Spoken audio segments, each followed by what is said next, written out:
While we're not wanting to frighten anyone, let's face it, there are some not so friendly spiritual phenomena out there, perhaps on the lookout for vulnerable souls amongst the living to latch onto.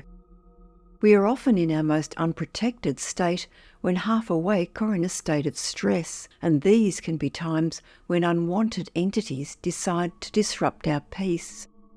3 Weird World viewers have sent accounts of these not-so-nice paranormal experiences. Do you have a paranormal experience you'd like to share with our viewers? Record your story on your phone or write it down and email your video or written account to us at weirdworldstories@gmail.com. Night attacks. Laurie's experiences started in the early morning of October 10th, 2021, which just so happened to be her birthday.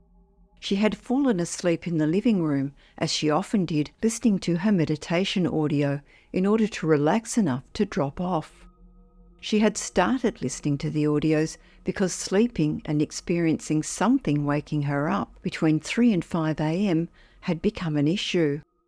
On this occasion, she woke up again, not sure of what time it was, sat up and reached for her phone. The time was 3:16 a.m, and after checking the time and replacing her phone, something made her look down to the right.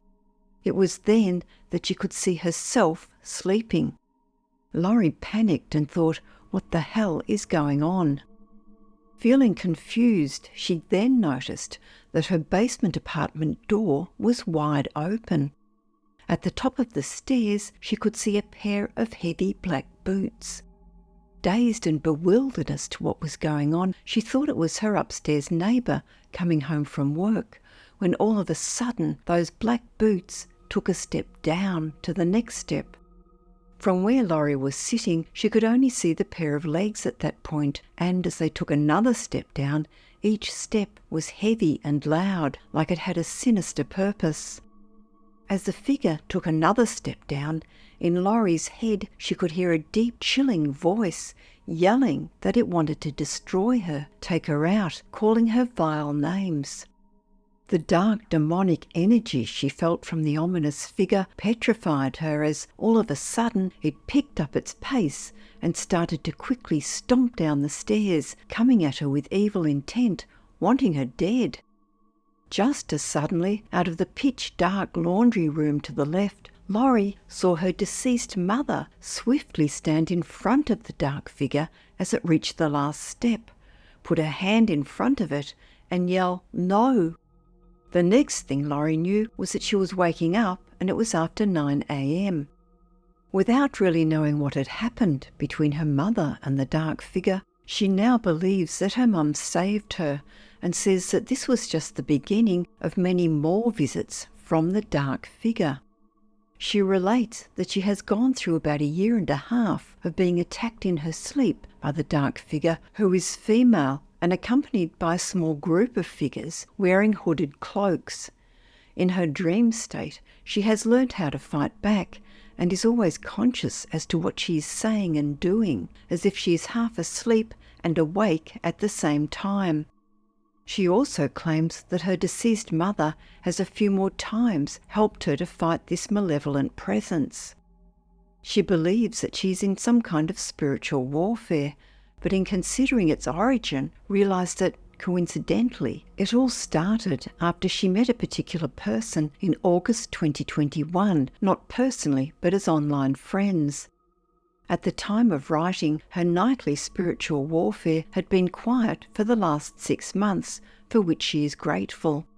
She also wonders about the significance of the time of night she was first woken up, thinking of the biblical passage John 3:16. Evil trio.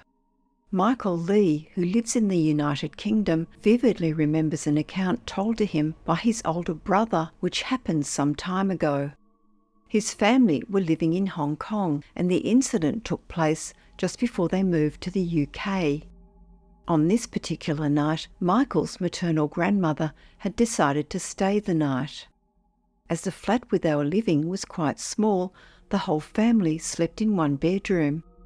Michael, his older brother, younger brother and mother were usually in the bedroom, and when his grandmother stayed, his older brother slept on a spring fold-out bed. Where the older boy was sleeping was in the corridor of the flat, from where he could see the living and dining room area.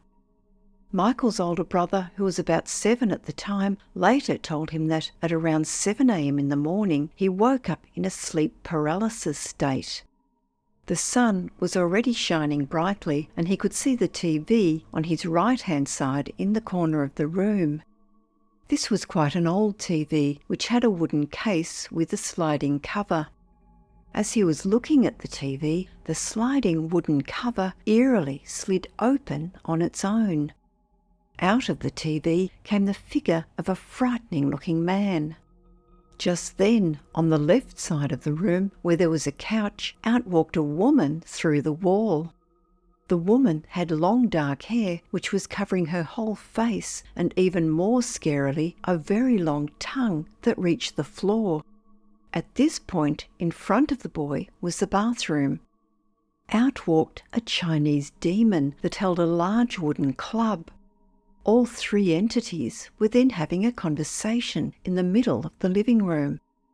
It was then that the demon noticed Michael's brother looking at all of them. The demon was so displeased and angry, he walked over to where the boy was lying and swung his club, hitting him on his head. He then walked away, spinning the club in mid-air. Michael's brother recounted that the club started to spin on its own in front of him, without the demon even holding it. The demon walked over to continue with the conversation with the woman and man beings. When the conversation was concluded, the demon then walked back to his spinning club, grabbed it, and then proceeded to stroll back into the bathroom, where he disappeared. The woman then walked back into the wall, and she too disappeared. The man walked back into the small TV, where he slid the wooden cover closed behind him. Michael's brother was still in a state of sleep paralysis. When he finally fully woke up, he had a very large lump on his head where the demon had struck him with his club. Michael remembers his mother taking him to the doctor and that he made a complete recovery. Michael also remembers that, strangely, he was not frightened by this bizarre event. Michael says that he himself was unable to sleep for a few nights afterwards, telling his mum that he was way too scared after hearing of his brother's experience. Horrific Harry. Bobby wrote that when he was younger, somewhere between the ages of 3 and 6 years old, for some reason he was sensitive to spirits. There was a great deal of angst and domestic abuse in his home situation, and he says that angels used to visit him and talk to him, telling him that things were going to be okay. He says that they would play with him and comfort him during times of intense fear and loneliness, remembering like it was yesterday that the beings he describes as giant spirits would communicate with him so often that he thought it was normal. In fact, he was many years older before he realised that they were not around and that the fact that they had been was unusual. Bobby describes himself as having always been a staunch Christian. At the age of around 14, he was walking out of his bedroom one day and he experienced a sudden sense of terror, as if someone was in the room with him and he should be afraid. At the time, he was leaving his bedroom and heading through the living room and into the kitchen. As he came from the hallway into the living room, a being he describes as a huge demon attacked him. The first thing Bobby noticed was that he smelt really putrid. His next perception was that he looked like Harry on the TV show Harry and the Hendersons. Bobby took off running and the being tackled him. It was quickly on top of him and would not let him get up. Strangely, Bobby was screaming, but no sound was coming out. The entity held him down for around 4 to 5 minutes while telling him that there was no God, that he was all there was, and that if Bobby didn't worship him, he would end the lives of him and his family.